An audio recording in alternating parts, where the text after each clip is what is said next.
Tiempo de siembra y cosecha. Neville Goddard. Narración Melina Morales. Capítulo 1. El extremo de una cuerda dorada. Te doy el extremo de una cuerda dorada. Tan solo enróllala hasta hacerla un ovillo. Te llevará a la puerta del cielo, construida en el muro de Jerusalén. Blake. En las siguientes redacciones he tratado de indicar ciertas maneras de acercarse al entendimiento de la Biblia y a la realización de tus sueños, a fin de que no seáis perezosos, sino seguidores de los que mediante la fe y la paciencia heredan las promesas. Hebreos 6:12. Muchos de los que disfrutan los viejos y familiares versículos de las Escrituras son desalentados cuando ellos mismos tratan de leer la Biblia como leerían cualquier otro libro, porque es entendible que ellos no entienden que la Biblia está escrita en el lenguaje del simbolismo, sin saber que todos sus personajes son personificaciones de las leyes y funcionamientos de la mente, y que la Biblia es psicológica en lugar de historia. Ellos enroscan sus mentes sobre el tema durante algún tiempo y luego se dan por vencidos. Es todo demasiado místico. Para poder entender el significado de su imaginería, el lector de la Biblia desea estar imaginativamente despierto. De acuerdo a las Escrituras, nosotros dormimos con Adán y despertamos con Cristo. Es decir, nosotros dormimos colectivamente y despertamos individualmente. Entonces, Dios el Señor hizo caer a Adán en un sueño profundo, y él dormía. Génesis 2:21. Si Adán o el hombre genérico está en un sueño profundo, entonces sus experiencias, tal como fue grabado en las Escrituras, deben ser un sueño. Solo aquel que está despierto puede controlar su sueño y solo él podrá entender que el simbolismo de los sueños puede interpretar el sueño.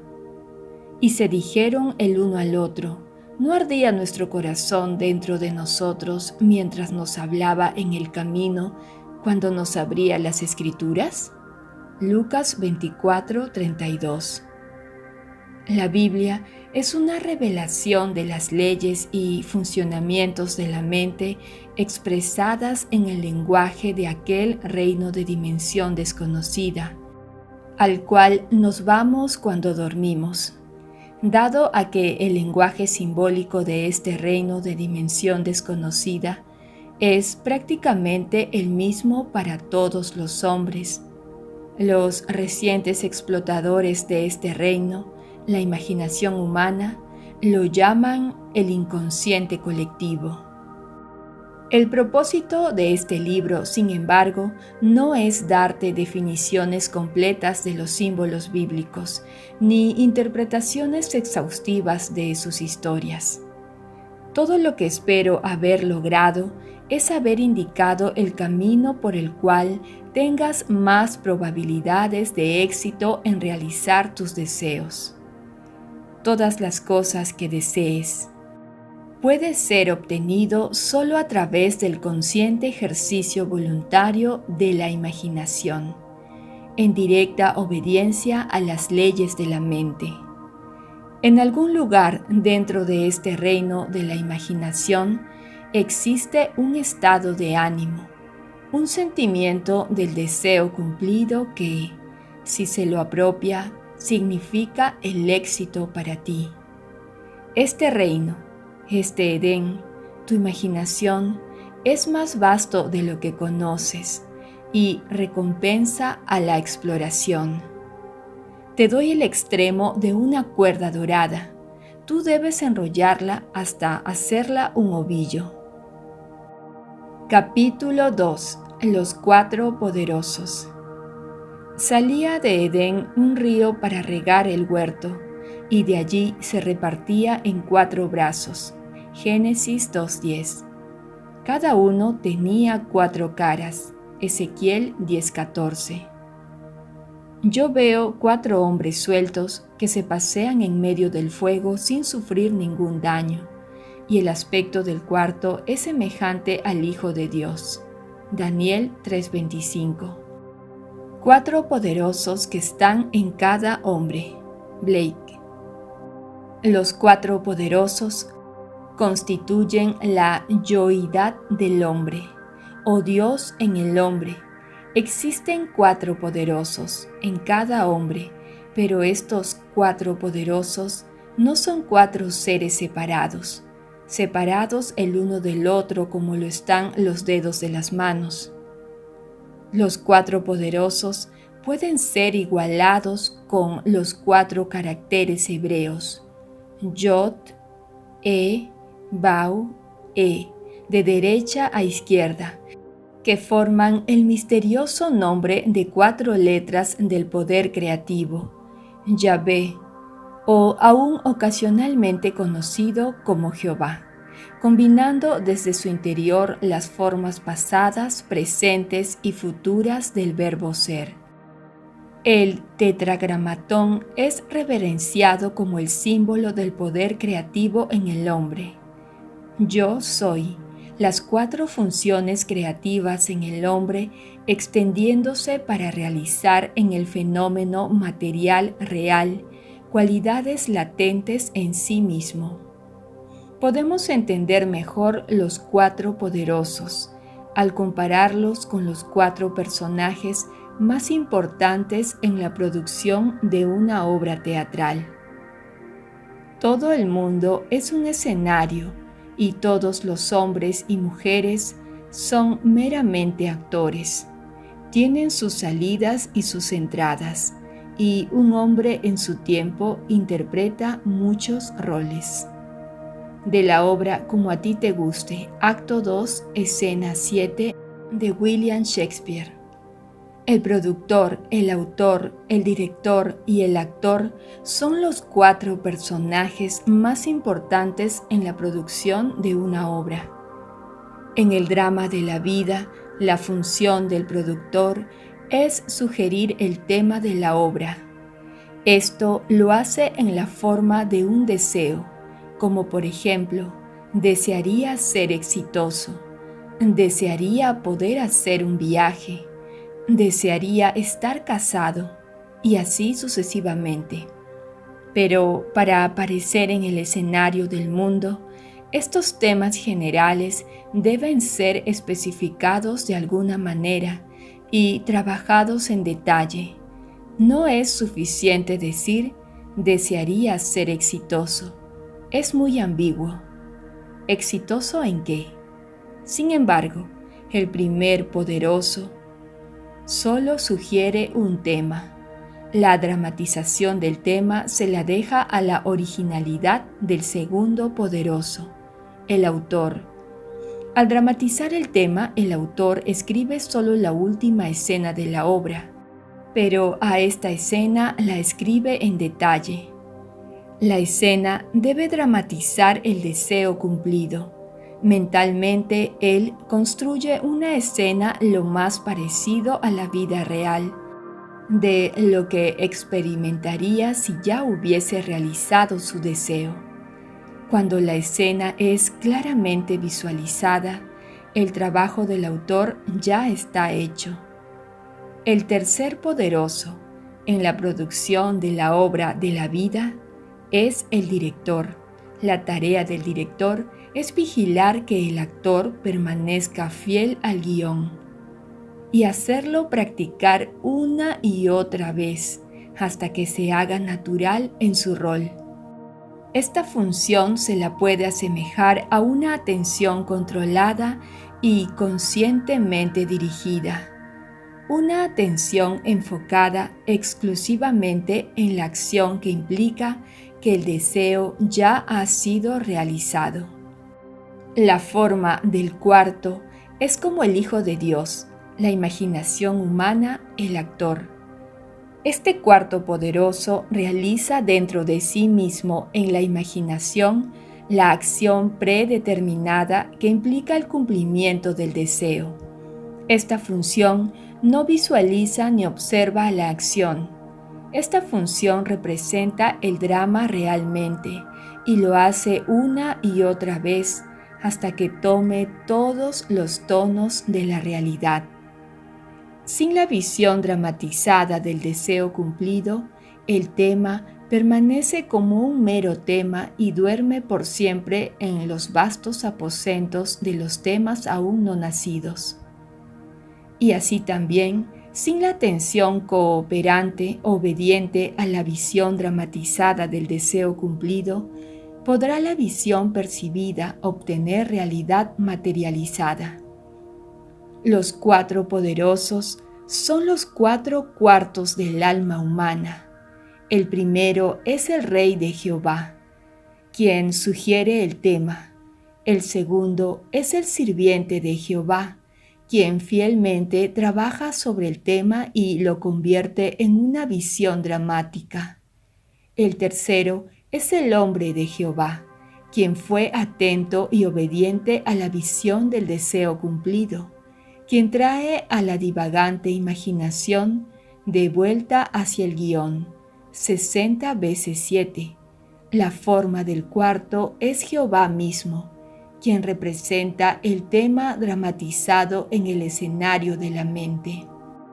Haya pues en vosotros esta actitud que hubo también en Cristo Jesús, el cual, aunque existía en forma de Dios, no consideró como un robo el ser igual a Dios. Filipenses 2, 5 y 6. El drama de la vida es un esfuerzo en conjunto de los 4/4 del alma humana. Todo lo que observes, aunque aparenta estar afuera, está dentro, en tu imaginación, de la cual este mundo de mortandad es tan solo una sombra. Blake. Todo lo que observamos es una construcción visual ya planeada para expresar un tema que ya ha sido dramatizado, ensayado y actuado en otro lugar. Lo que estamos presenciando en el escenario del mundo es una construcción óptica trazada para expresar los temas que ya han sido dramatizados, ensayados y actuados en la imaginación de los hombres. Los cuatro poderosos constituyen la yoidad del hombre, o Dios en el hombre, y todo lo que ese hombre contempla, aunque aparenta estar fuera, son tan solo sombras lanzadas sobre la pantalla del espacio, construcciones ópticas ya planeadas por la yoidad para informarle sobre los temas que él ha concebido, dramatizado, ensayado y actuado dentro de sí mismo. La criatura fue hecha sujeta a la vanidad para que pueda hacerse consciente de la yoidad y sus funciones, porque con conciencia de la yoidad y sus funciones puede actuar para un propósito, puede tener una consciente y autodeterminada historia. Sin conciencia, actúa inconscientemente y le llora a un Dios objetivo para que lo salve de su propia creación. ¿Hasta cuándo, oh Señor, pediré ayuda y no escucharás? Clamaré a ti, violencia, y no salvarás. Habacuc 1:2. Cuando el hombre descubre que la vida es una obra la cual él mismo está escribiendo consciente o inconscientemente, él dejará la ciega autotortura de juzgar a los demás. En vez de eso, él reescribirá la obra para moldear a su ideal, porque se dará cuenta que todos los cambios en la obra deben venir de la cooperación de los cuatro poderosos, dentro de sí mismo. Ellos solos pueden alterar el guión y producir el cambio. Todos los hombres y mujeres en su mundo son meramente actores, y son tan incapaces de cambiar su obra tanto como los actores en la pantalla de cine no pueden cambiar la película. El cambio deseado debe ser concebido, dramatizado, ensayado y actuado en el teatro de su mente. Cuando la cuarta función, la imaginación, haya cumplido su tarea de ensayar la versión revisada de la obra hasta que sea natural, entonces ahí se abrirá el telón sobre este mundo de apariencia tan sólida, y el cuarto poderoso dará una sombra de la verdadera obra sobre la pantalla del espacio. Los hombres y mujeres actuarán su papel automáticamente para producir el cumplimiento del tema dramatizado. Los actores, a causa de sus varios roles en el drama del mundo, se hacen relevantes en el tema dramatizado del individuo y, porque son relevantes, son atraídos a su drama. Actuarán sus roles fielmente, creyendo todo ese tiempo que son ellos mismos quienes iniciaron los roles que ahora actúan. Esto lo hacen porque, como tú, oh Padre, estás en mí y yo en ti, yo en ellos y tú en mí. Juan 17, 21 y 23. Yo estoy involucrado en la humanidad. Somos uno. Todos estamos actuando los 4 roles de productor, autor, director y actor en el drama de la vida. Algunos de nosotros lo hacemos conscientemente, otros inconscientemente. Es necesario que lo hagamos conscientemente. Solo de esta manera podemos estar seguros de un final perfecto para nuestra obra. Y así entenderemos por qué debemos estar conscientes de nuestras 4 funciones del único Dios dentro de nosotros, para que tengamos la compañía de Dios como sus hijos. El hombre no debería quedar como hombre. Sus objetivos deberían ser más altos, porque Dios solo aceptará a dioses como compañía. Angelus Silesius. En enero de 1946 llevé a mi esposa y a mi pequeña hija a Barbados, en las Indias Occidentales Británicas, para pasar unas vacaciones, sin saber que habría dificultades para obtener un pasaje de regreso. No reservé el nuestro antes de salir de Nueva York. A nuestra llegada a Barbados descubrí que solo había 2 barcos operando en las islas. Uno de Boston y otro de Nueva York. Me dijeron que no había espacio disponible en ninguno de los barcos antes de septiembre. Como tenía compromisos en Nueva York, la primera semana de mayo puse mi nombre en la larga lista de espera para la navegación de abril. Unos días más tarde, el barco de Nueva York estaba anclado en el puerto. Yo lo observé con mucho cuidado y decidí que este era el barco que deberíamos tomar. Regresé a mi hotel y determiné una acción interna que sería mía, si navegáramos en ese barco.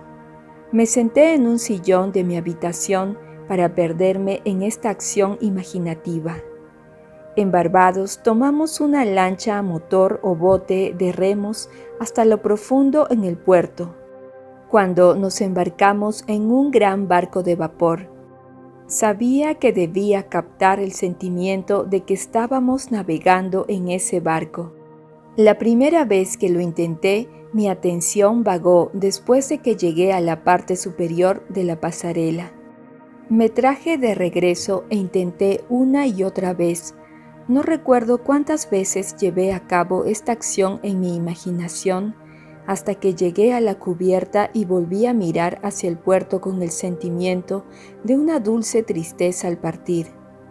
Estaba feliz de regresar a mi casa, Nueva York, pero nostálgico al decir adiós a la hermosa isla, a nuestra familia y amigos. Recuerdo que en uno de mis muchos intentos de caminar por la pasarela en el sentimiento de que estaba navegando, me quedé dormido. Cuando desperté, realicé las actividades sociales habituales del día y de la noche. A la mañana siguiente, recibí una llamada de la compañía de barcos solicitándome que fuera a su oficina y recogiera nuestros boletos para la navegación de abril. Tenía curiosidad por saber por qué Barbados había elegido recibir la cancelación y por qué yo, al final de una larga lista de espera, iba a tener la reserva. Pero todo lo que la gente pudo decirme es que esa mañana se había recibido un cable desde Nueva York, ofreciendo un pasaje para 3. Yo no fui el primero al que llamó la agente, pero por razones que no pudo explicar, los que ella había llamado dijeron que ahora les parecía inconveniente navegar en abril. Navegamos el 20 de abril y llegamos a Nueva York la mañana del 1 de mayo. En la producción de mi obra, la navegación en un barco que me llevaría a Nueva York el 1 de mayo, jugué los 4 personajes más importantes de mi drama. Como productor, decidí navegar en un barco específico en un tiempo determinado. Interpretando el papel del autor, escribí el guión. Yo visualicé la acción interna que se ajustaba a la acción externa que tomaría si mi deseo se realizara. Como director, ensayé yo mismo. El actor en esa acción imaginaría de subir la pasarela hasta que esa acción se sintió completamente natural. Hecho esto, los acontecimientos y las personas se movieron rápidamente para adaptarse en el mundo exterior a la obra que yo había construido y representado en mi imaginación. Vi el flujo de la visión mística y vive en hombres y bosques arroyos, hasta que ya no pude conocer la corriente de la vida de mis propios sueños. George William Russell. Le conté esta historia a una audiencia mía en San Francisco y una señora del público me contó cómo inconscientemente había usado la misma técnica cuando era una niña. El episodio ocurrió en Nochebuena. Ella se sentía muy triste y cansada y con lástima por sí misma. Su padre, a quien ella adoraba, había muerto repentinamente. No solo sentía la pérdida en esta época de Navidad, sino que además la necesidad la había obligado a renunciar a sus planeados años de universidad e ir a trabajar. Esta lluviosa Nochebuena, ella se dirigía a su casa en un tranvía de San Diego. El tranvía estaba lleno de alegres conversaciones de jóvenes felices que iban a sus casas para las fiestas. Para esconder sus lágrimas de quienes estaban a su alrededor, ella se paró en la parte abierta adelante del carro y puso su cara hacia los cielos para mezclar sus lágrimas con la lluvia. Con sus ojos cerrados y sosteniendo firmemente la barandilla del auto, esto es lo que se dijo a sí misma. Esta no es la sal de las lágrimas lo que yo saboreo, sino la sal del mar en el viento. Esto no es San Diego, este es el Pacífico Sur y estoy navegando hacia la bahía de Samoa. Y mirando hacia arriba en su imaginación, ella construyó lo que ella imaginaba ser la Cruz del Sur. Ella se perdió en esta contemplación, por lo que todo se desvaneció alrededor de ella. De pronto, ella estaba al final de la línea y en casa. 2 semanas más tarde, recibió un mensaje de un abogado en Chicago que tenía $3,000 en bonos americanos para ella. Varios años antes, una tía suya había ido a Europa con instrucciones de que estos bonos se entregaran a su sobrina si ella no regresaba a Estados Unidos. El abogado acababa de recibir la noticia de la muerte de la tía y ahora estaba llevando a cabo sus instrucciones. Un mes después, esta chica navegó hacia las islas del Pacífico Sur. Era de noche cuando ella entró en la bahía de Samoa. Mirando hacia abajo, pudo ver la espuma blanca como un hueso en la boca de la dama. Mientras el barco surcaba las olas y traía la sal del mar al viento, un oficial de turno le dijo: «Ahí está la Cruz del Sur», y mirando hacia arriba, vio la Cruz del Sur como ella lo había imaginado. En los años intermedios, tuvo muchas oportunidades de usar su imaginación de manera constructiva, pero como lo había hecho inconscientemente, no se daba cuenta de que había una ley detrás de todo. Ahora que comprende, ella también está desempeñando conscientemente sus 4 papeles principales en el drama diario de su vida, produciendo obras para el bien de los demás y de ella misma. Cuando los soldados hubieron crucificado a Jesús, tomaron sus vestiduras e hicieron 4 partes, una para cada soldado.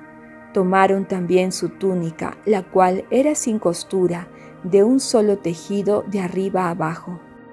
Juan 19:23. Capítulo 3. El don de la fe. El Señor miró con agrado a Abel y a su ofrenda, pero Caín y su ofrenda no miró con agrado. Génesis 4:4-5. Si examinamos las Escrituras, nos haremos conscientes de un significado mucho más profundo en la cita anterior que el que nos daría una lectura literal. El Señor no es otro que tu propia conciencia. Di a los hijos de Israel: «Yo soy, me ha enviado a ustedes». Éxodo 3:14. Yo soy es la autodefinición del Señor. Caín y Abel, como nietos del Señor, solo pueden ser personificaciones de 2 funciones distintas en tu propia conciencia. El autor está realmente preocupado por mostrar los 2 estados opuestos del alma humana y ha usado a 2 hermanos para mostrar estos estados. Los 2 hermanos representan 2 distintas visiones o perspectivas del mundo que todos poseen. Una es la limitada percepción de los sentidos y la otra es una visión imaginativa del mundo. Caín, la primera perspectiva, es una pasiva rendición a las apariencias y una aceptación de la vida sobre la base del mundo externo. Una visión que inevitablemente conduce a un anhelo insatisfecho o una satisfacción con desilusión. Abel, la segunda perspectiva, es una visión del deseo cumplido, elevando al hombre por encima de la evidencia de los sentidos a ese estado de satisfacción donde ya no padece con deseo. La ignorancia de la segunda perspectiva es un alma en llamas. El conocimiento de la segunda perspectiva es el ala por el cual se vuela al cielo del deseo cumplido. Ven, come mi pan y bebe del vino que yo he mezclado. Abandona la necesidad y vivirás. Proverbios 9:5. En la epístola a los Hebreos, el escritor nos dice que la ofrenda de Abel era la fe, y el autor afirma: «Sin fe es imposible agradar a Dios». Hechos 11:6. Ahora bien, la fe es la sustancia de lo que se espera, la convicción de lo que no se ve. Por la fe entendemos que los mundos fueron enmarcados por la palabra de Dios, de modo que lo que se ve no fue hecho de cosas visibles. Hebreos 11:1-3. Caín ofrece la evidencia de los sentidos que la conciencia, el Señor, rechaza, porque la aceptación de este regalo como molde del futuro significaría la fijación y la perpetuación del presente estado para siempre. El enfermo estaría enfermo, el pobre sería pobre, el ladrón sería un ladrón, el asesino un asesino, y así sucesivamente, sin esperanza de redención.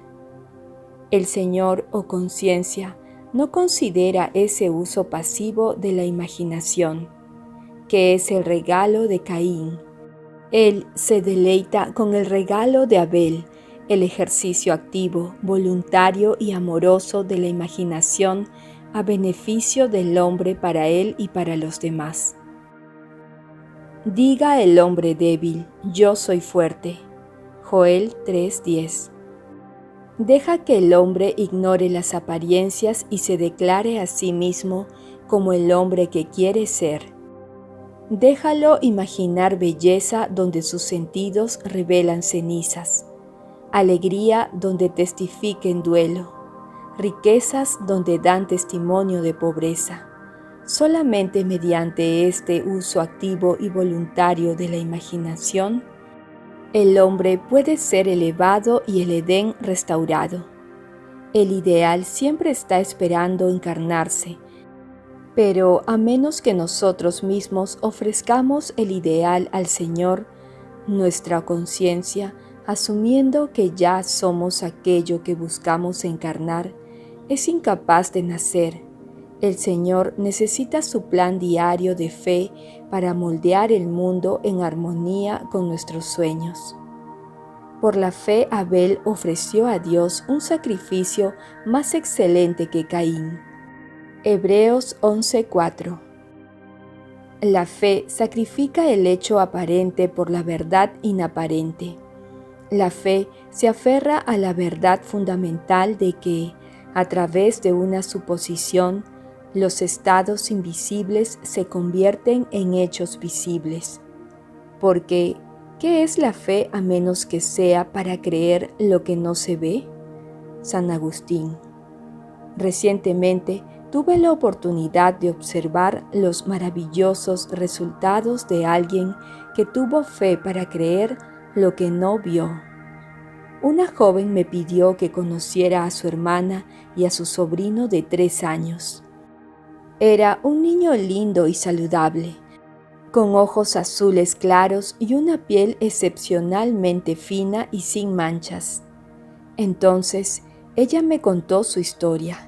Al nacer, el niño era perfecto en todos los aspectos, excepto por una marca de nacimiento grande y fea que le cubría un lado de la cara. Su médico les indicó que no se podía hacer nada para este tipo de marca. Las visitas a muchos especialistas solo confirmaron su declaración. Al escuchar el veredicto, la tía se dio a la tarea de probar su fe, que una asunción, aunque negada por la evidencia de los sentidos, si se persistía, se manifestaría en los hechos.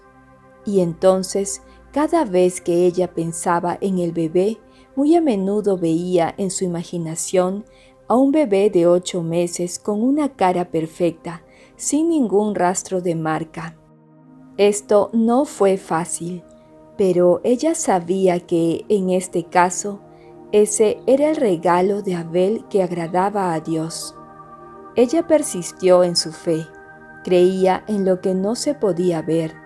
El resultado fue que ella visitó a su hermana cuando el niño cumplió 8 meses y descubrió que tenía una piel perfecta, sin manchas, sin ningún rastro de marca de nacimiento que haya estado presente. ¡Suerte! ¡Coincidencia!, grita Caín.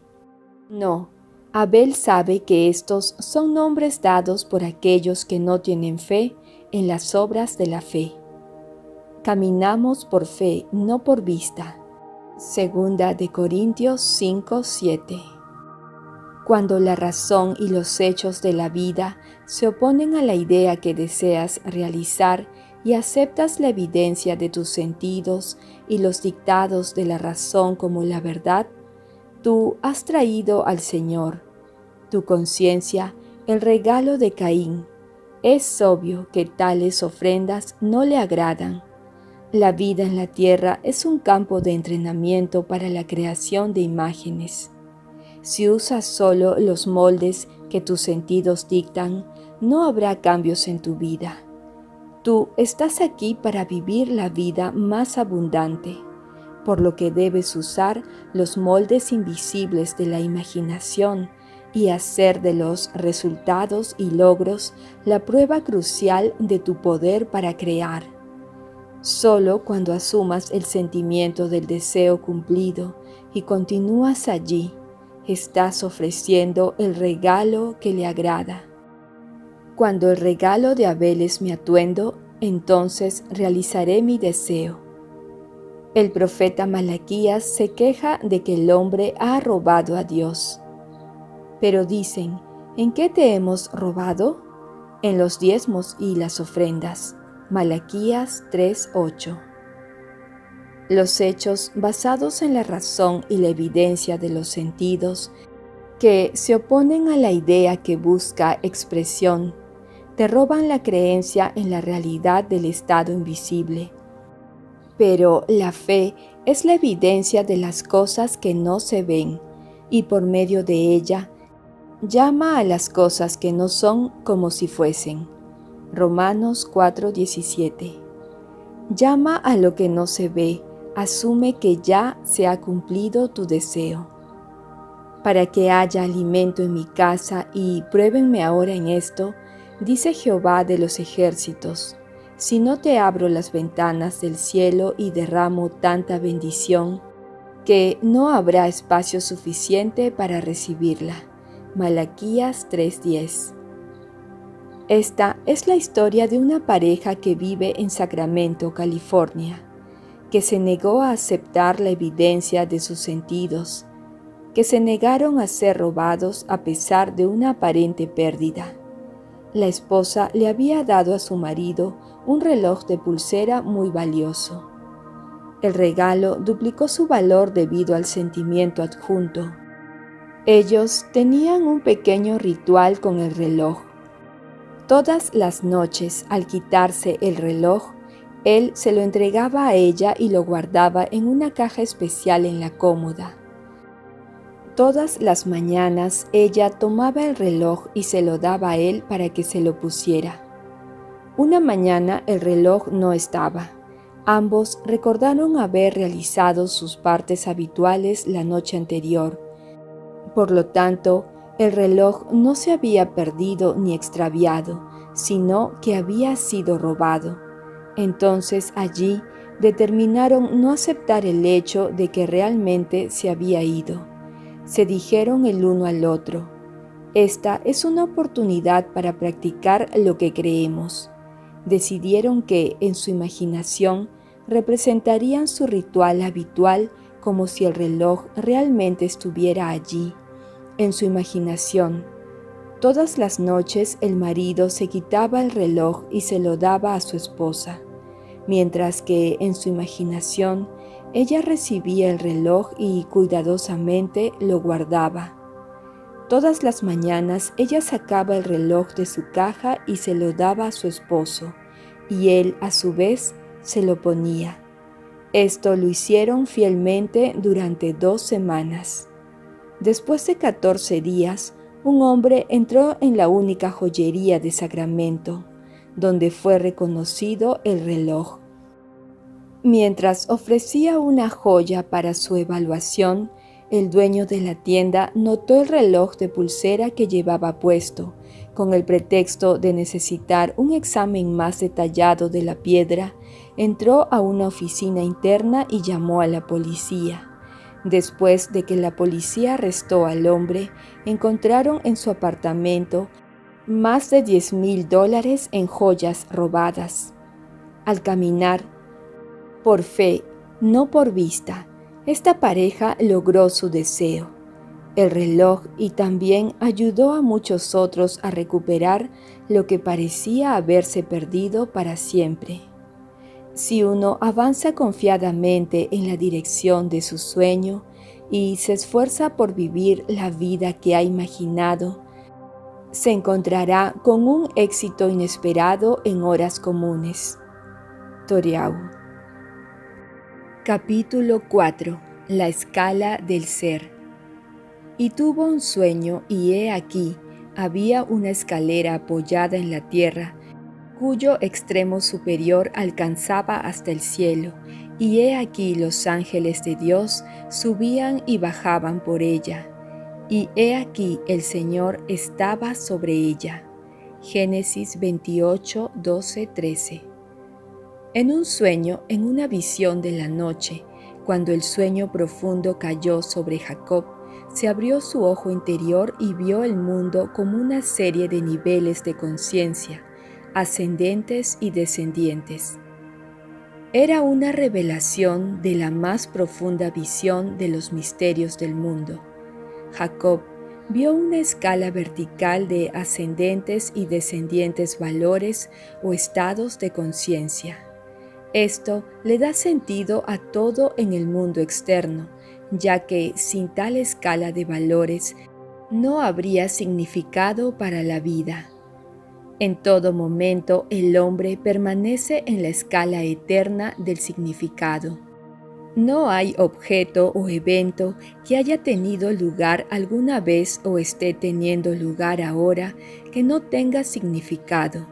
El significado de un objeto o evento para el individuo es un índice directo al nivel de su conciencia. Por ejemplo, tú estás sosteniendo este libro. En un nivel de conciencia es un objeto en el espacio. En un nivel superior es una serie de letras en papel organizadas según ciertas reglas. En un nivel aún superior es una expresión de un significado. Mirando externamente, primero ves el libro, pero en realidad el significado viene primero. Ocupan un mayor grado de importancia que la disposición de la letra en el papel o el libro como objeto en el espacio. El significado determina la disposición de las letras. La disposición de las letras solo expresa el significado. El significado es invisible y está por encima del nivel de disposición visible de las letras. Si no hubiera un significado que expresar, ningún libro se habría escrito y publicado. Y he aquí, el Señor estaba sobre ella.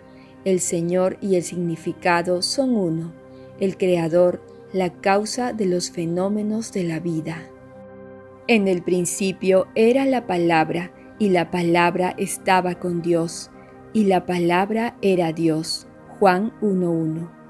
En el principio era la intención, el significado y la intención estaba en el intencionado, y la intención era el intencionado. Los objetos y eventos en el tiempo y en el espacio ocupan un nivel de significancia menor que el nivel de significado que los produjo. Todas las cosas fueron hechas por el significado, y sin significado, nada de lo que ha sido hecho fue hecho. Es muy importante comprender el hecho de que todo lo que se ve puede considerarse como el efecto, en un nivel inferior de significación, de un orden superior de significancia. Nuestro modo habitual de proceder es tratar de explicar los niveles más altos de significancia. ¿Por qué suceden las cosas en términos de lo más bajo? ¿Qué y cómo suceden las cosas? Por ejemplo, tomemos un accidente real y tratemos de explicarlo. La mayoría de nosotros vivimos al nivel de lo que sucedió. El accidente fue un evento en el espacio. Un automóvil chocó contra otro y prácticamente lo demolió. Algunos de nosotros vivimos en el nivel más alto del cómo sucedió el accidente. Era una noche lluviosa, los caminos estaban resbaladizos y el segundo automóvil patinó sobre el primero. En raras ocasiones, algunos de nosotros alcanzamos el nivel más alto o causa del por qué ocurre un accidente de ese tipo. Entonces, tomamos conciencia de lo invisible, el estado de conciencia que produjo el evento visible. En este caso, el automóvil destruido era conducido por una viuda que, aunque sentía que no podía permitirse el lujo, deseaba cambiar su entorno. Habiendo escuchado que, mediante el uso adecuado de su imaginación, podía hacer y ser lo que deseaba ser, Esta viuda se había estado imaginando a sí misma viviendo en la ciudad que ella deseaba. Al mismo tiempo, ella estaba viviendo en una conciencia de pérdida, tanto personal como financiera. Por lo tanto, ella trajo consigo un evento que aparentemente era otra pérdida, pero la suma de dinero que le pagó la compañía de seguros le permitió hacer el cambio deseado en su vida.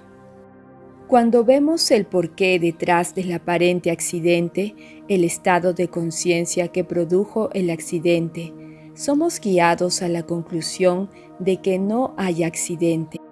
Todo en la vida tiene su significado invisible. El hombre que se entera de un accidente, el hombre que sabe cómo sucedió el accidente y el hombre que sabe por qué sucedió, está en tres diferentes niveles de conciencia con respecto a ese accidente. En la escala ascendente, cada nivel superior los lleva un paso más adelante hacia la verdad del accidente. Debemos esforzarnos constantemente para elevarnos al nivel superior de significado, el significado que es siempre invisible y por encima del evento físico. Pero recuerda, el significado o la causa del fenómeno de la vida solo pueden encontrarse dentro de la conciencia del hombre.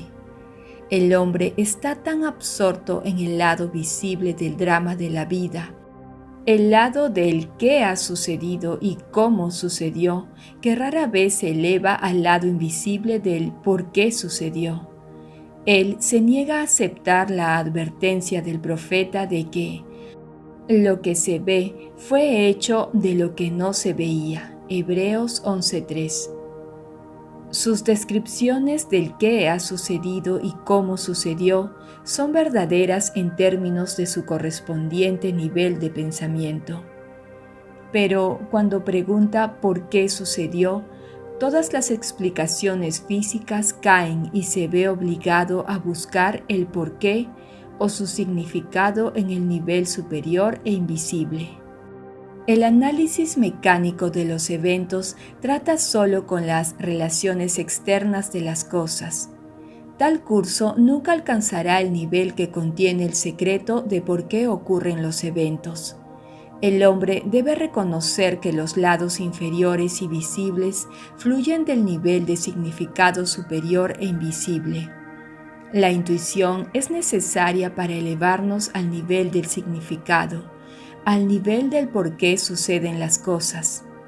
Sigamos el consejo del antiguo profeta hebreo y levantemos nuestros ojos a los montes, dentro de nosotros mismos, y observemos lo que está sucediendo allí. Veamos qué ideas hemos aceptado como verdaderas, a qué estados hemos dado nuestro consentimiento, qué sueños, qué deseos y sobre todo, qué intenciones.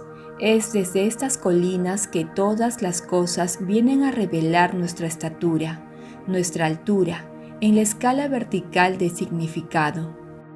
Si levantamos nuestros ojos hacia el tú en mí que trabaja detrás del velo, veremos el significado de los fenómenos de la vida. Los eventos aparecen en la pantalla del espacio para expresar los diferentes niveles de conciencia del hombre. Un cambio en el nivel de su conciencia automáticamente resulta en un cambio de los fenómenos de su vida. Intentar cambiar las condiciones antes de que cambie el nivel de conciencia de donde vinieron es luchar en vano.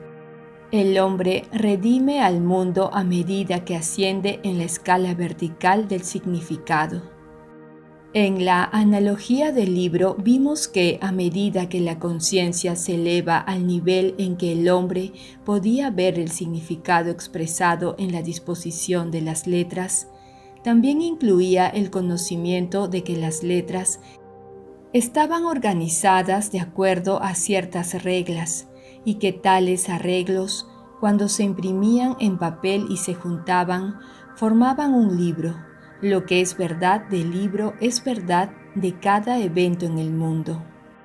No harán mal ni dañarán en todo mi santo monte, porque la tierra estará llena del conocimiento del Señor, como las aguas cubren al mar. Isaías 11:9.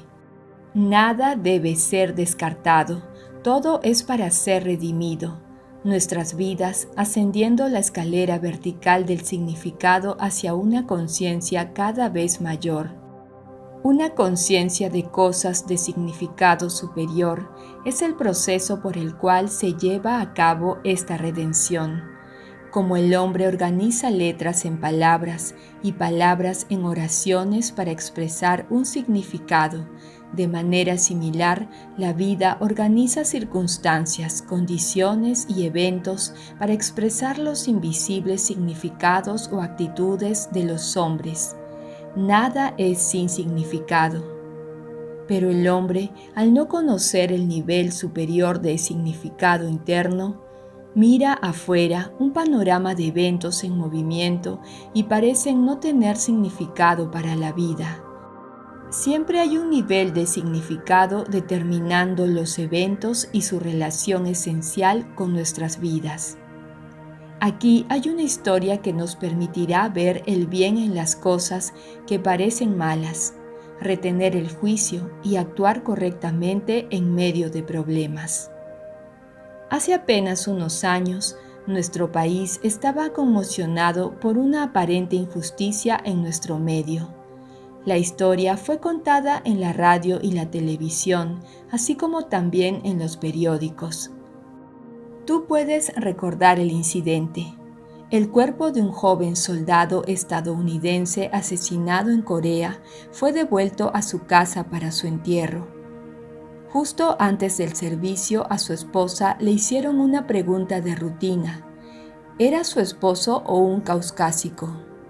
Cuando ella respondió que era indio, el entierro fue negado. Esta negación estaba de acuerdo con las leyes de esa comunidad, pero movió a toda la nación. Nos enfureció que a cualquiera que haya sido asesinado en el servicio de su país, se le negara el entierro en cualquier parte de su país. La historia llamó la atención del presidente de los Estados Unidos y ofreció el entierro con todos los honores militares en el Cementerio Nacional de Arlington. Después del servicio, la esposa les dijo a los periodistas que su esposo siempre había soñado con morir como un héroe y tener un funeral de héroe con todos los honores militares. Cuando nosotros en América tuvimos que explicar por qué personas progresivas e inteligentes como nosotros no solo promulgamos, sino que además apoyamos tales leyes en nuestra gran tierra de libres y valientes, nos costaba dar una explicación. Nosotros, como observadores, solo habíamos visto qué sucedió y cómo sucedió. No logramos ver por qué sucedió. Ese entierro tuvo que ser rechazado si ese joven iba a realizar su sueño. Nosotros tratamos de explicar el drama en términos del nivel más inferior de cómo sucedió, cuya explicación no puede satisfacer a quien ha preguntado por qué sucedió.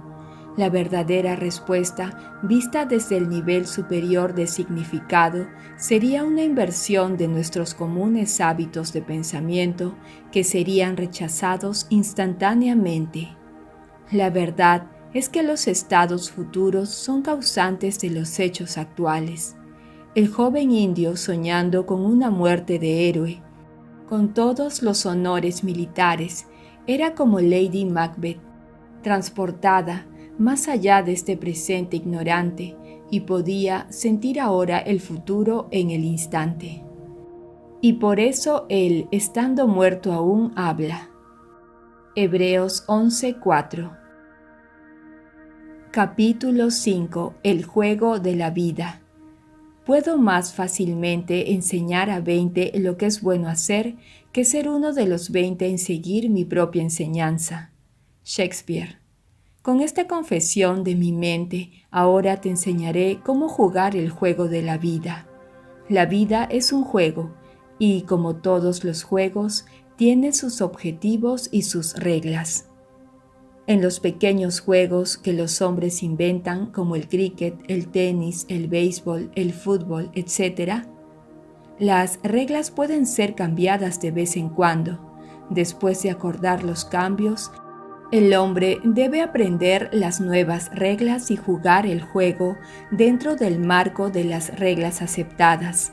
Sin embargo, en el juego de la vida, las reglas no se pueden cambiar o romper. Solo dentro del marco de sus fijas reglas universales y eternas se puede jugar el juego de la vida. El juego de la vida se juega en el campo de juego de la mente. Al jugar un juego, lo primero que hacemos es preguntar, ¿cuál es su objetivo y propósito?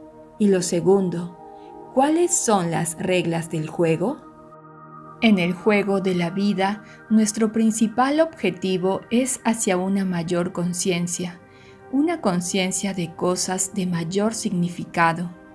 Y nuestro segundo objetivo es alcanzar nuestras metas, realizar nuestros deseos. En cuanto a nuestros deseos, las reglas solo indican la forma en que deberíamos realizarlos, pero los deseos en sí mismos deben ser un asunto del propio individuo. Las reglas que gobiernan el juego de la vida son simples, pero se necesita una vida de práctica para aplicarlas sabiamente. Aquí hay una de las reglas. Como él piensa en su corazón, así es él. Proverbios 23:7. Por lo general, se cree que el pensamiento es una función totalmente libre de trabas y sin reglas para restringirlo. Pero eso no es verdad. El pensamiento se mueve por sus propios procesos en un territorio delimitado, con caminos y patrones definidos. El pensamiento sigue el camino establecido en las propias conversaciones internas. Todos nosotros podemos realizar nuestros objetivos mediante el uso inteligente de la mente y el habla. La mayoría de nosotros somos totalmente inconscientes de la actividad mental que se desarrolla dentro de nosotros.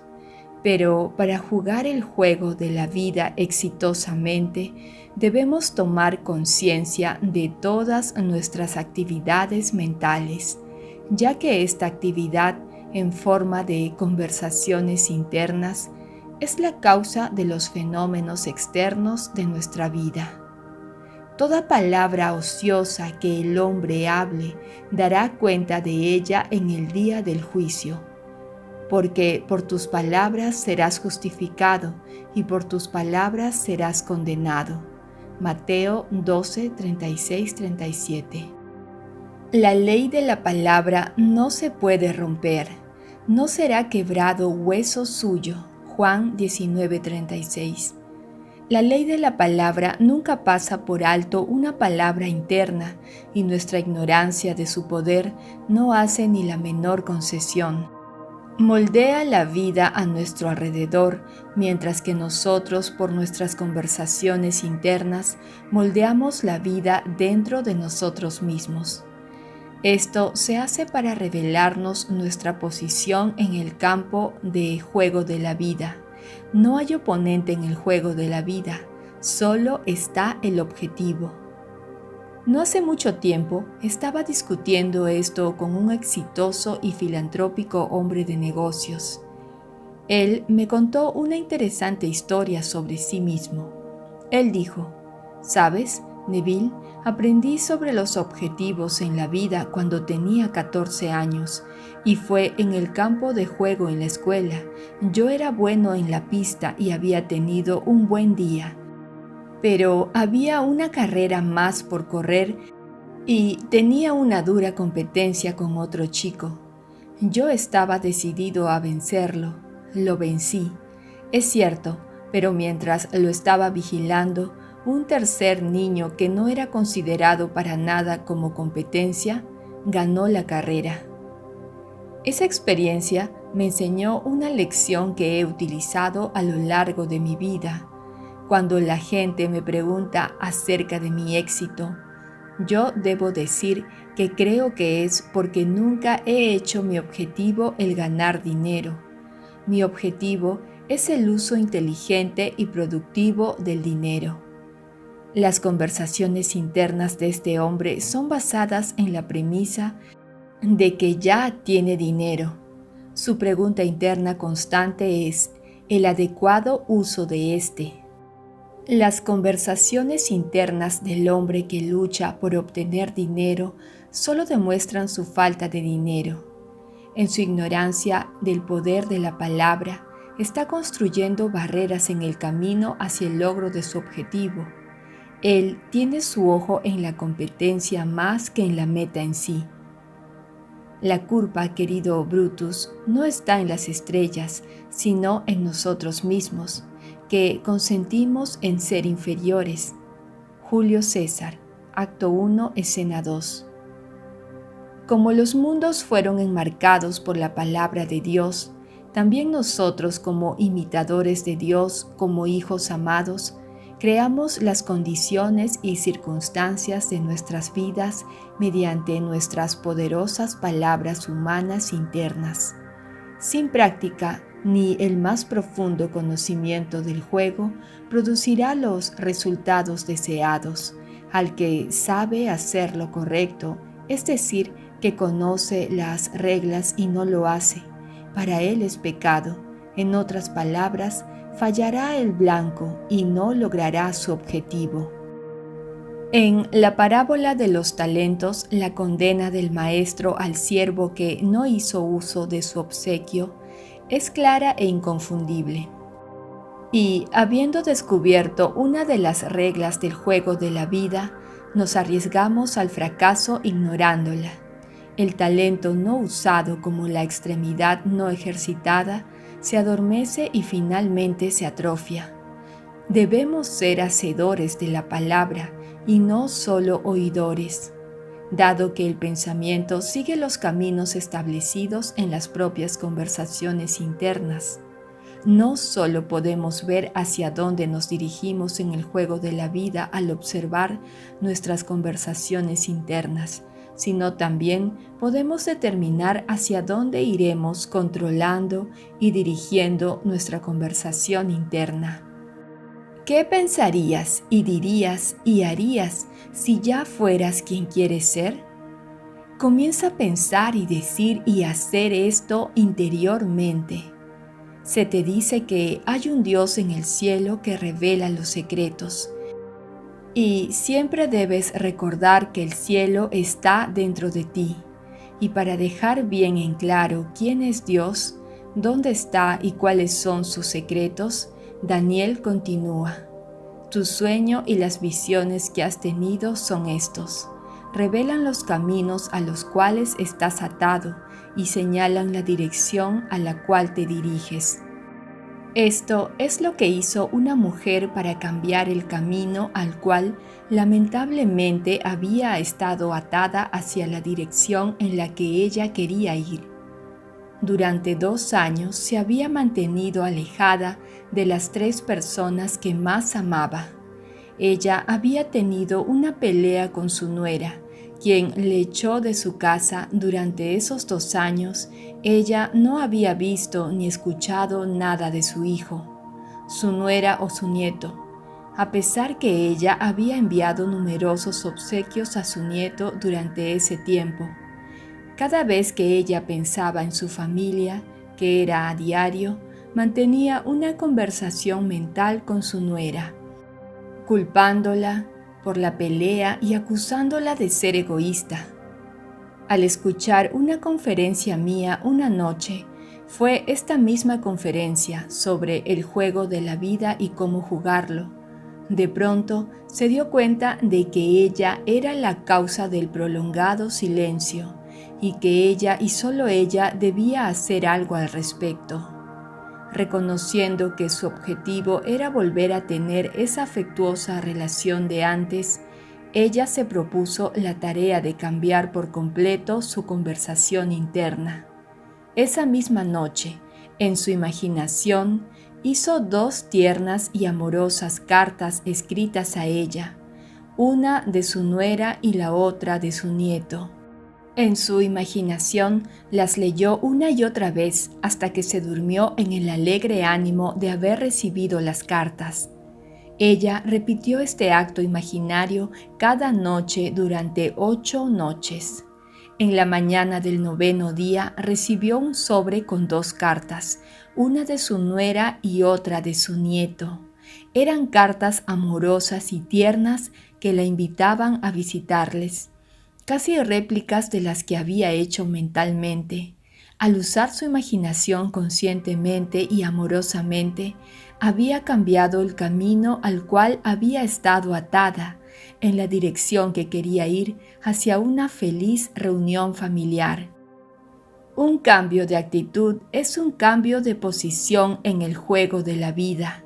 El juego de la vida no es jugarlo allí afuera en lo que se llama tiempo y espacio. Los movimientos reales en el juego de la vida tienen lugar dentro, en el campo de juego de la mente.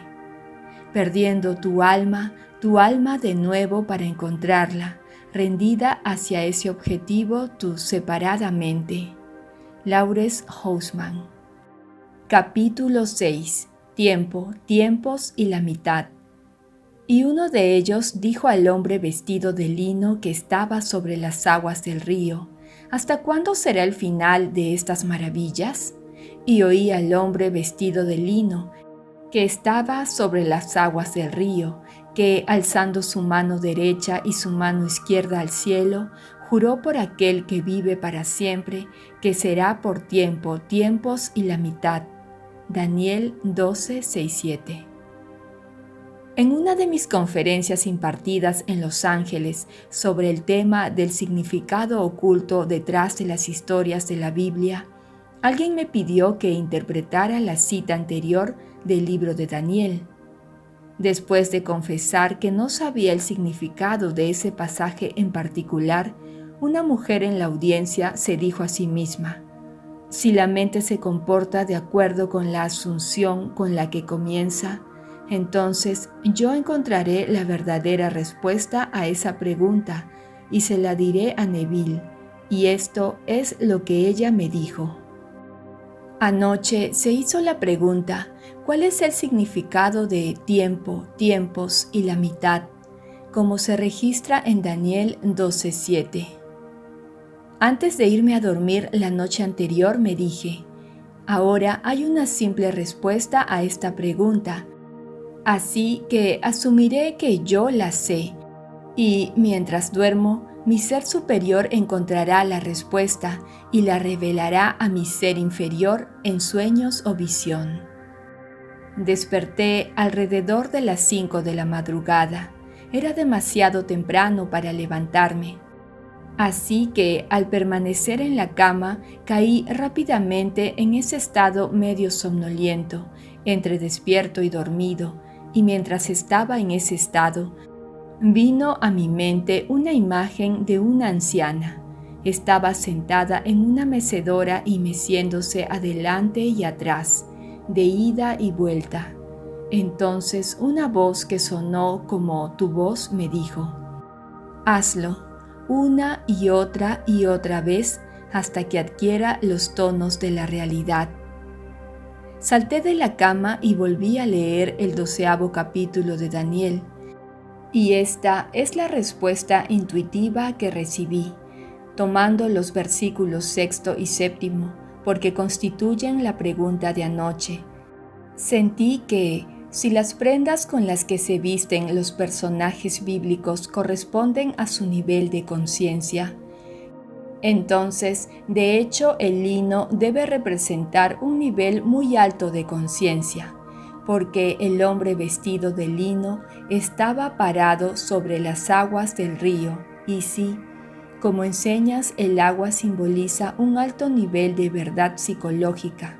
Entonces, el individuo que pueda caminar sobre ella debe verdaderamente representar un exaltado estado de conciencia.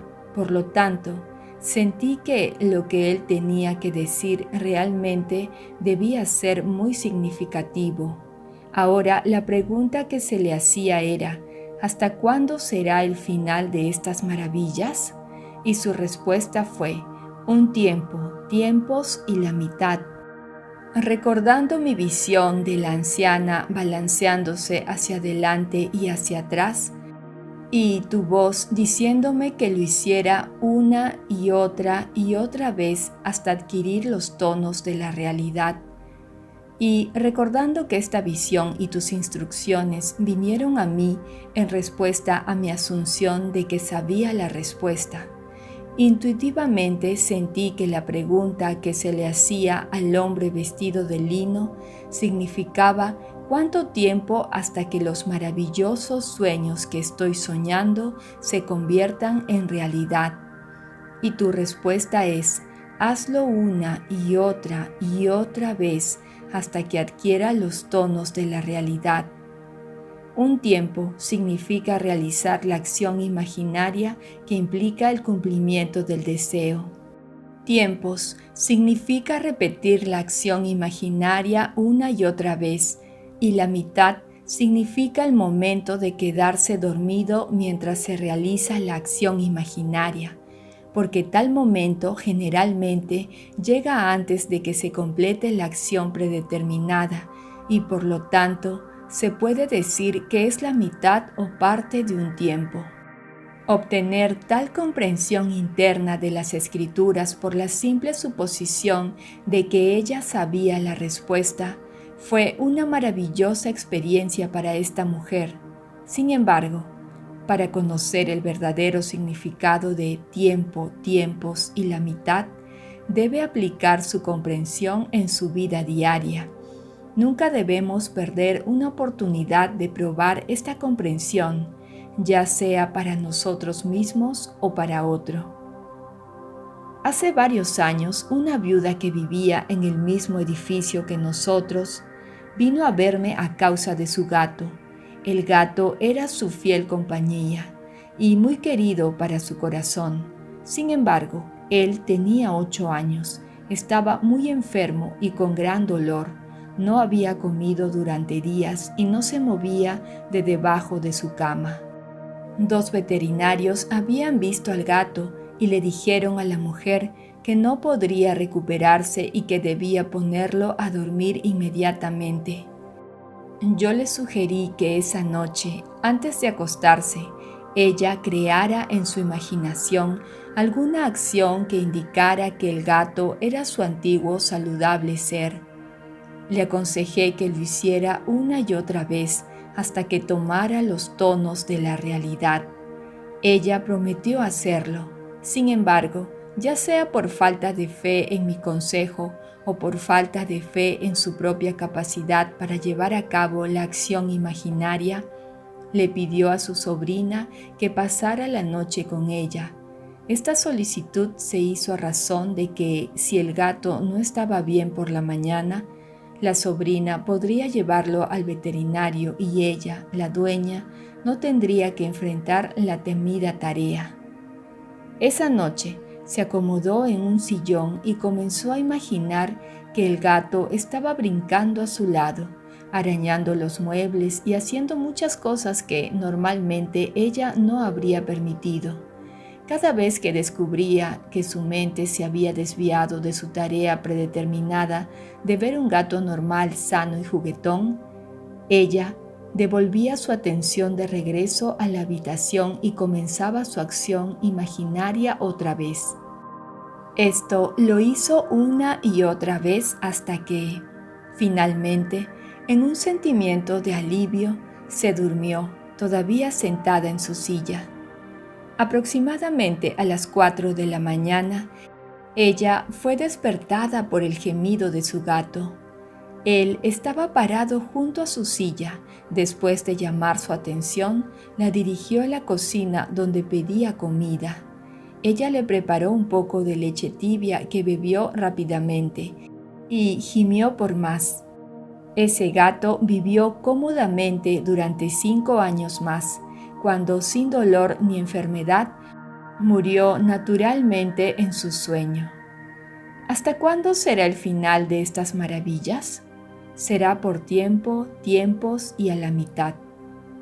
En un sueño, en una visión nocturna, cuando un sueño profundo cae sobre los hombres mientras dormitan en sus lechos, entonces Él abre el oído de los hombres y sella su instrucción. Job 33, 15, 16. Capítulo 7. Sean astutos como serpientes. Sean pues astutos como serpientes e inocentes como palomas. Mateo 10, 16. La capacidad de la serpiente de formar su piel mediante la osificación de una porción de sí misma y su habilidad para deshacerse de cada piel a medida que crece, hizo que el hombre considerara a este reptil como un símbolo del poder del crecimiento sin fin y la autorreproducción. Por lo tanto, al hombre se le dice que sea astuto como la serpiente y aprenda a arrojar su piel, su entorno, que es su ser solidificado. El hombre debe aprender a perderlo y dejar que se vaya. ¿Cómo despojarse del viejo hombre? ¿Cómo morir al viejo y saber, al igual que la serpiente, que él de seguro no morirá? El hombre aún no ha aprendido que todo lo que está fuera de su cuerpo físico también es parte de sí mismo, que su mundo y todas las condiciones de su vida no son más que la proyección de su estado de conciencia. Cuando él conozca esta verdad, él detendrá la inútil lucha de la autocontienda y, como la serpiente, dejará que lo viejo se vaya y se desarrolle un nuevo entorno. El hombre es inmortal, por lo tanto, debe morir sin fin, porque la vida es una idea creativa, solo puede encontrarse a sí misma en formas cambiantes. Tagore. En la antigüedad, las serpientes también fueron asociadas con la custodia del tesoro o la riqueza. El mandato a ser astuto como serpiente es el consejo para el hombre a despertar el poder de su cuerpo sutil, su imaginación, para que él, como la serpiente, pueda crecer y superar, morir sin morir, porque solo de tales muertes y resurrecciones, arrojando lo viejo y poniéndose lo nuevo, vendrá el cumplimiento de sus sueños y el hallazgo de sus tesoros. Como la serpiente era más astuta que cualquiera de los animales del campo que el Señor Dios había hecho, Génesis 3:1, incluso así la imaginación es más sutil que cualquier criatura de los cielos que el Señor Dios ha creado. La imaginación es la criatura que fue sometida a vanidad no voluntariamente, sino por causa de aquel que la sometió en la esperanza. Porque en esperanza hemos sido salvos, pero la esperanza que se ve no es esperanza, pues ¿por qué esperar lo que uno ve? Pero si esperamos lo que no vemos, con paciencia lo aguardamos. Romanos 8:20, 24, 25. Aunque el hombre exterior o natural, el hombre de los sentidos, está entrelazado con su entorno, el hombre interior o espiritual, el hombre de la imaginación, no está entrelazado. Si lo estuviera completamente, el llamado a ser sabios como serpientes sería en vano. Si estuviéramos completamente entrelazados con nuestro entorno, no podríamos retirar nuestra atención de la evidencia de los sentidos y sentirnos en la situación de nuestro deseo cumplido, con la esperanza de que ese estado invisible se solidificara como nuestro nuevo entorno. Pero hay un cuerpo natural y hay también un cuerpo espiritual. 1 de Corintios 15:44. El cuerpo espiritual de la imaginación no está entrelazado con el entorno del hombre. El cuerpo espiritual puede retirarse del hombre exterior de los sentidos y el entorno y imaginarse a sí mismo como lo que quiere ser. Y si permanece fiel a la visión, la imaginación construirá para él un nuevo entorno en el cual vivir. Esto es lo que significa la declaración. Voy a preparar un lugar para ti, y si voy y preparo un lugar para ti, vendré otra vez y te tomaré conmigo, para que donde yo estoy, allí también estés. Juan 14, 2, 3. El lugar que está preparado para ti no necesita ser un lugar en el espacio. Puede ser salud, riqueza, compañía, cualquier cosa que desees en este mundo, ahora. ¿Cómo se prepara el lugar? Primero, debes construir una representación lo más real posible de lo que verías y oirías y harías si estuvieras físicamente presente y físicamente moviéndote en ese lugar. Luego, con tu cuerpo físico inmovilizado, debes imaginar que en realidad te encuentras en ese lugar y estás viendo y oyendo y haciendo todo lo que verías, oirías y harías si estuvieses físicamente allí. Debes hacer esto una y otra vez hasta que adquiera los tonos de la realidad. Cuando se sienta natural, el lugar se ha preparado como el nuevo entorno para tu ser externo o físico. Ahora puedes abrir tus ojos físicos y regresar a tu estado anterior. El lugar está preparado y donde has estado en la imaginación, allí también estarás en el cuerpo. ¿Cómo se manifestará físicamente este estado imaginado? Eso no es asunto tuyo. El hombre natural o externo, el cuerpo espiritual a su regreso del estado imaginado a su estado físico anterior, crea un puente invisible de incidentes para vincular los dos estados. Aunque el curioso sentimiento de que realmente estabas allí y que el estado era real desaparece tan pronto como abres los ojos al viejo entorno familiar. No obstante, tú estás encantado con un sentido de una noble identidad, con el conocimiento de que hay un cuerpo natural y hay un cuerpo espiritual. Cuando tú, el hombre natural, ha tenido esta experiencia, automáticamente irás a través del puente de eventos que conduce a la realización física de tu lugar invisible preparado.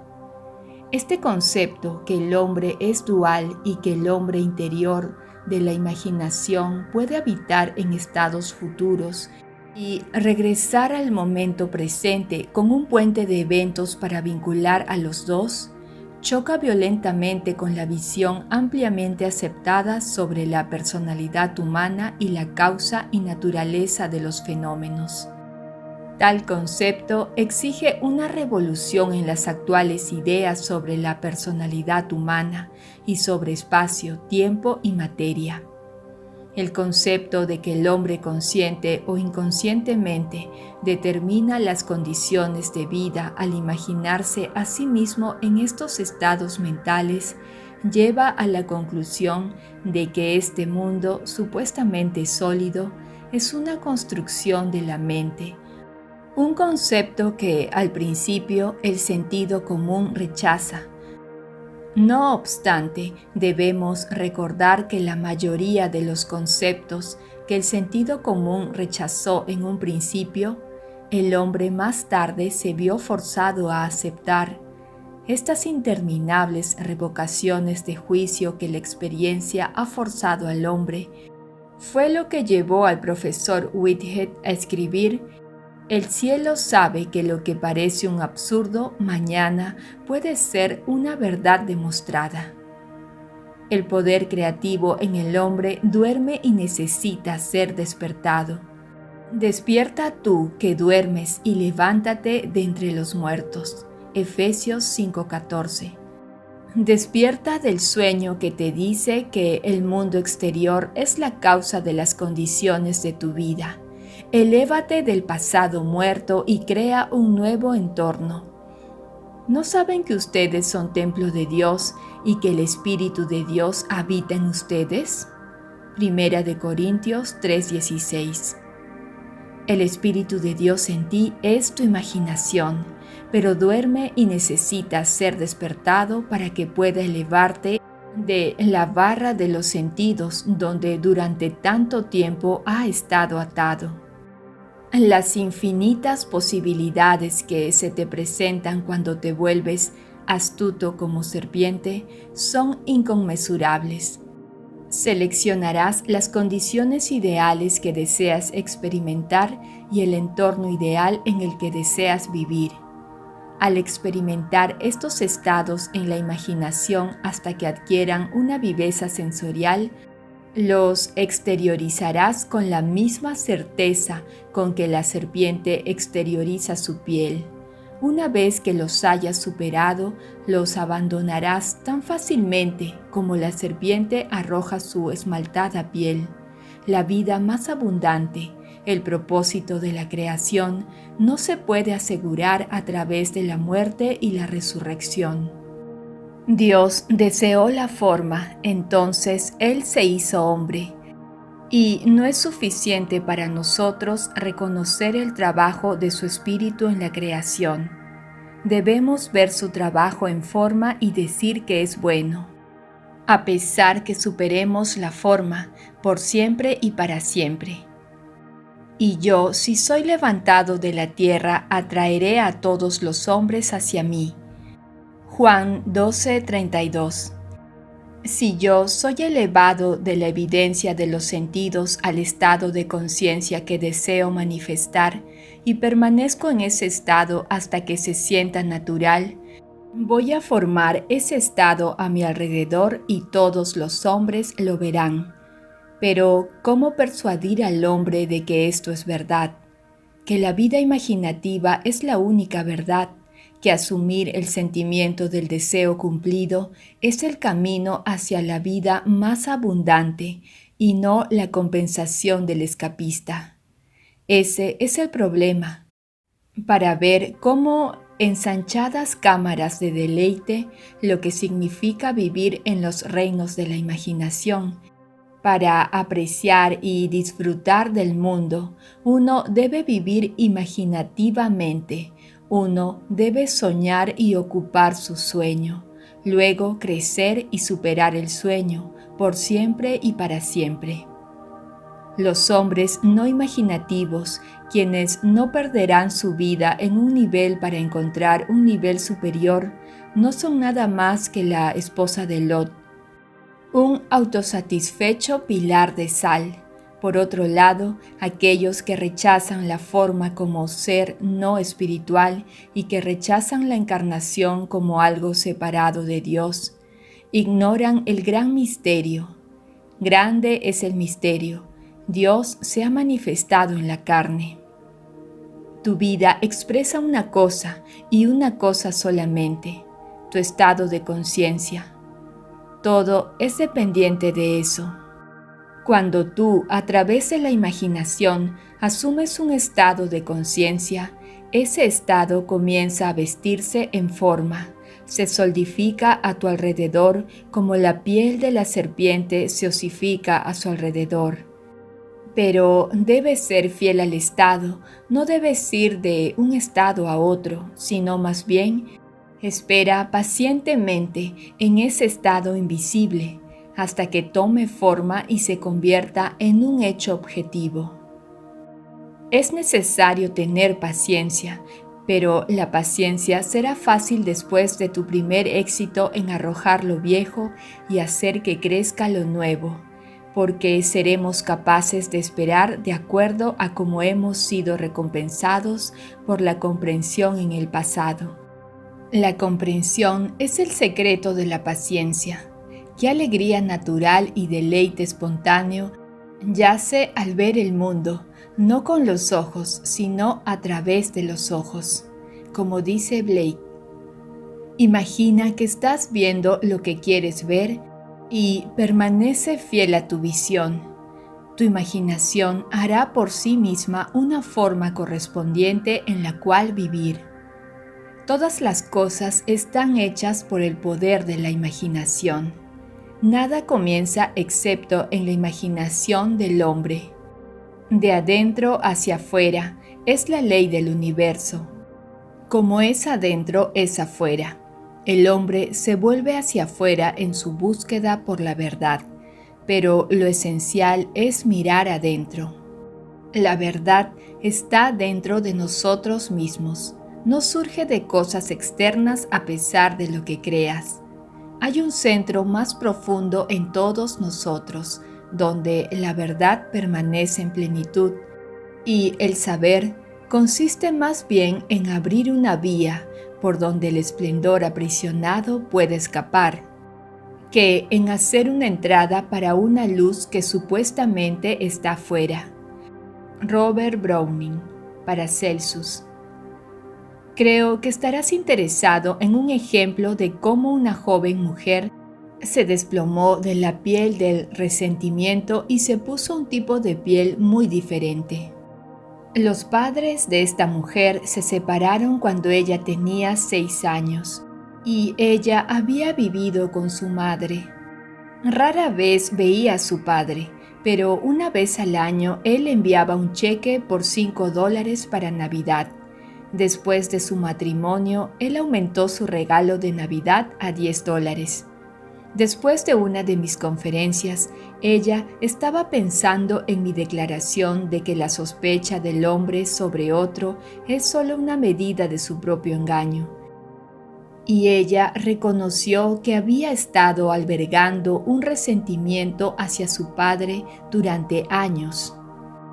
Esa noche ella decidió soltar su resentimiento y poner una buena reacción en su lugar. En su imaginación sintió que estaba abrazando a su padre de una manera afectuosa. Lo hizo una y otra vez hasta que captó el espíritu de su acto imaginario, y luego ella se durmió en un muy buen ánimo. Al día siguiente pasó por el departamento de pieles de una de nuestras grandes tiendas en California. Durante algún tiempo había estado jugando con la idea de tener una nueva bufanda de piel, pero sentía que no podía permitirse el lujo. Esta vez su ojo fue atrapado por una bufanda de garduña, y ella la tomó y se la probó. Después de sentirla y verse a sí misma con ella, de mala gana se quitó la bufanda y se la pasó al vendedor, diciéndose a sí misma que realmente no podía pagarla. Cuando salía del departamento, ella se detuvo y pensó: Neville dice que podemos tener lo que deseamos si solo logramos el sentimiento de ya tenerlo. En su imaginación se volvió a poner la bufanda, sintió su realidad y siguió con sus compras disfrutando del imaginado uso de la misma. Esta joven mujer nunca asoció estos dos actos imaginarios. De hecho, ella casi había olvidado lo que ella había hecho hasta que, una semana más tarde, en el Día de la Madre, el timbre sonó inesperadamente. Allí estaba su padre. Cuando ella lo abrazó, recordó su primera acción imaginaria. Cuando ella abrió el paquete que él le había traído, el primer regalo entre estos muchos años, ella recordó su segunda acción imaginaria, porque la caja contenía una hermosa bufanda de garduña. Ustedes son dioses y todos ustedes son hijos del Altísimo. Salmos 82:6. Sean ustedes, por lo tanto, astutos como serpientes e inocentes como palomas. Mateo 10:16. Fin. Si te gustó la narración de este audiolibro, te invito a suscribirte al canal. Comparto audiolibros con valiosa información para nuestra evolución espiritual. Gracias y un saludo para todos.